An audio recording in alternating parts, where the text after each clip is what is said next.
Argentina was a global envy towards the end of the 19th century and the beginning of the 20th century.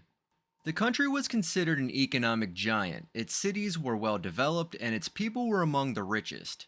With a per capita GDP above those of France, Germany, and Italy, it was considered one of the most promising countries in the world. But today, Argentina is a pale imitation of the rich nation it once was.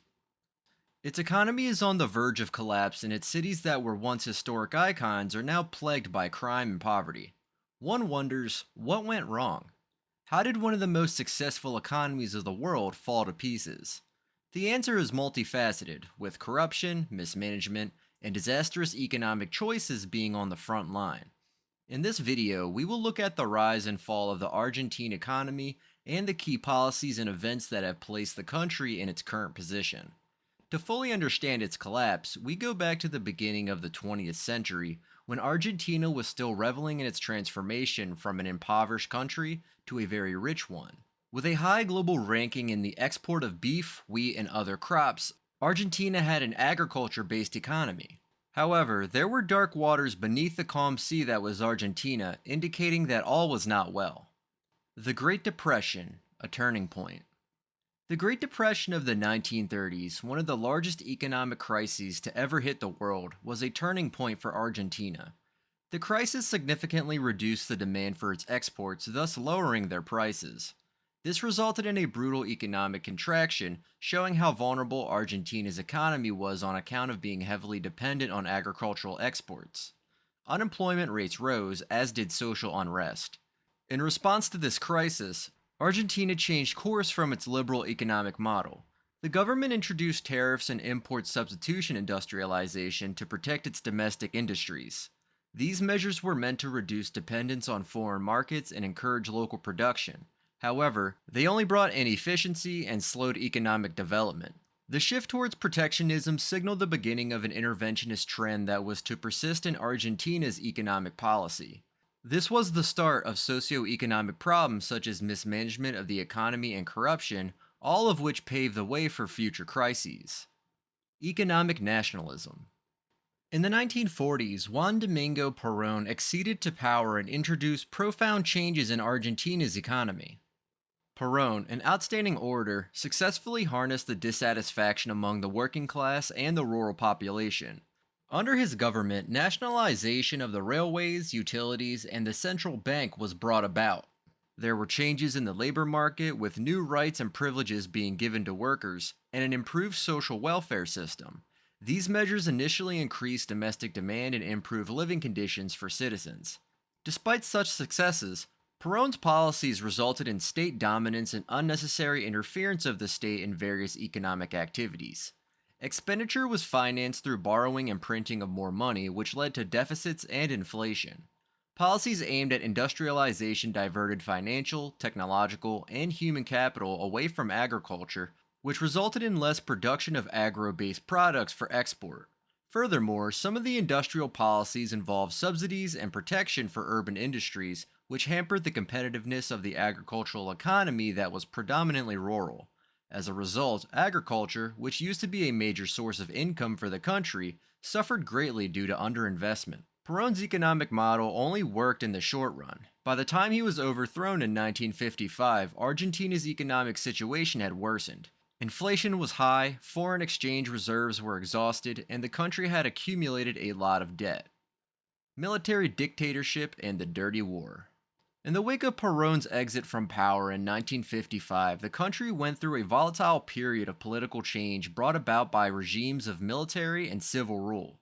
Political instability caused fluctuations in economic policies, resulting in volatile consumer prices and slow growth.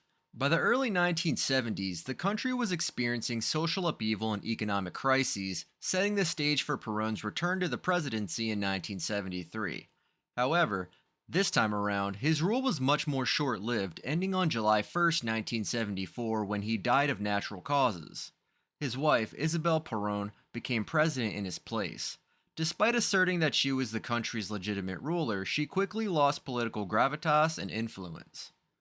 The period 1976 to 1983 can be regarded as one of the bleakest in the history of Argentina. On March 24th, 1976, Isabel Perón was overthrown by a coup d'etat. In her place was established a military junta led by Brigadier General Orlando Ramon Agosti, Admiral Emilio Eduardo Massera, and Lieutenant General Jorge Rafael Videla. Under the national reorganization process, which began on March 24th, 1976, the junta closed the National Congress, imposed censorship, banned trade unions, and brought state and municipal governments under military control. A campaign against suspected dissidents was launched, and hundreds of clandestine detention camps were set up across the country. An estimated 10,000 to 30,000 people had disappeared during this period. The economic policies of the time were primarily characterized by a blend of liberalization measures and protectionism, but had no clear direction and were frequently accompanied by gross human rights violations and corruption. The 1980s witnessed Argentina sinking deeper into a debt crisis. This was due to the borrowing sprees that had characterized the country in the earlier decades, leading to huge foreign debts. This was made worse by the global increase in interest rates and the decrease in prices of finished goods. In March 1980, one of the largest private banks in Argentina, Banco de Intercambio Regional, failed. Three other major banks followed suit. Thus began a crisis of the Argentine financial system, which resulted in the liquidation of 71 financial institutions over the next 2 years.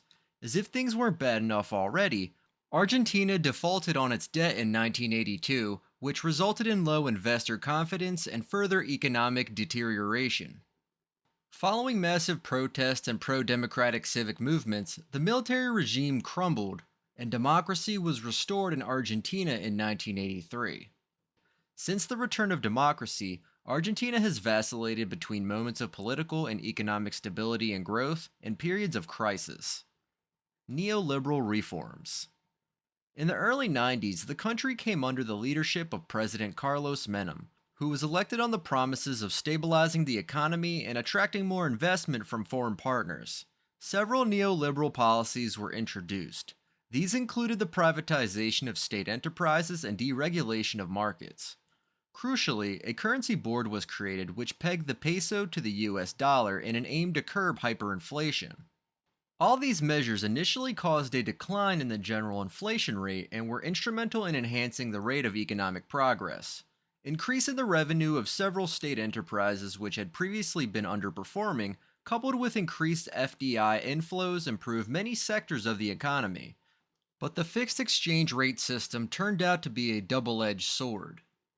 The peg to the dollar harmed the competitiveness of the country's exports and thus led to trade deficits and declining international reserves. Furthermore, due to its inability to devalue the peso, the economy lacked the flexibility to cope with external shocks. Argentina's fiscal situation worsened in the late 1990s, with increasing deficits and excessive debt. This spike in debt culminated in the collapse of the fixed exchange rate regime in 2001 following a government default of $85 billion, one of the largest sovereign defaults in history. Return to populism. In the early 2000s, Nestor Kirchner and his wife, Cristina Fernandez de Kirchner, rose to power.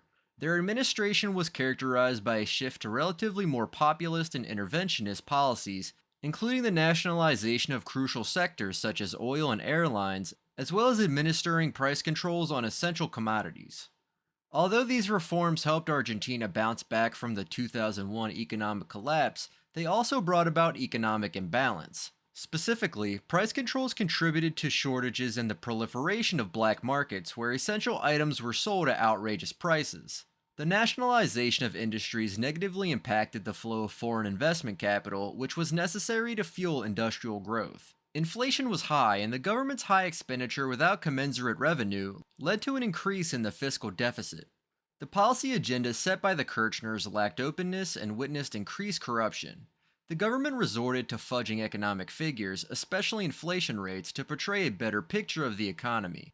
These practices undermined investor confidence, and Argentina sank deeper into international financial market exclusion. Reforms under Macri. In 2015, the country elected Mauricio Macri for his promises to revitalize Argentina's economy and reintegrate the country into the world markets. Macri's government aimed at floating the peso, lowering subsidies, and obtaining a multi-billion-dollar IMF funding deal. These reforms encountered many opponents, and their outcomes were unsatisfactory. Inflation remained high, the peso lost value, and economic growth slowed. Attempts made by the government to reduce fiscal deficit were thwarted by political and social instability. The Macri government inherited a highly fragile economy, and by the end of its term, Argentina was in a deep economic crisis again. Furthermore, the COVID 19 epidemic aggravated Argentina's economy due to strictly enforced lockdowns and low economic activity. This was compounded by other challenges such as an overdependence on the informal sector, weak institutional frameworks, and a lack of economic diversification. Present day struggles. Argentina has since embarked on a journey of reversing a century long economic undoing.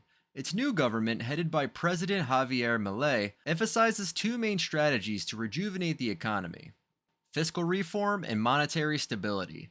The government ambitiously plans to reduce its deficit to 5 percentage points of GDP by the end of the financial year 2024. By cutting subsidies on energy, transportation, provincial transfers, and capital expenditure, it has achieved a fiscal surplus in the first quarter of the year for the first time in over a decade. The peso was devalued and public salaries and pensions were reduced.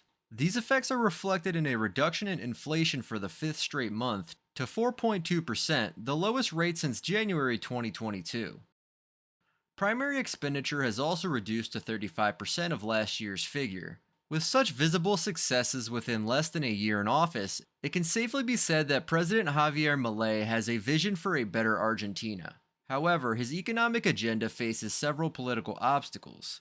With only 7 seats in the Senate out of 72 and just 38 out of 257 in the lower chamber of deputies, President Milei has a very weak position in parliament, a challenge witnessed in June when the lower house passed a watered-down version of his proposed bill. Furthermore, Argentina's past political instability and economic crises makes it harder to implement intense structural reforms without causing a stir. Violent protests erupted in June 2024 as Argentina's Senate narrowly voted to approve the first set of harsh austerity measures proposed by President Javier Milei. This shows that despite Milei's wins so far, some Argentines are not pleased to endure the economic pains that follow his reforms. The president clearly needs to tread carefully to advance his agenda while maintaining social stability. It remains to be seen if Argentina's current government will be able to set things right or go down the same path as its predecessors.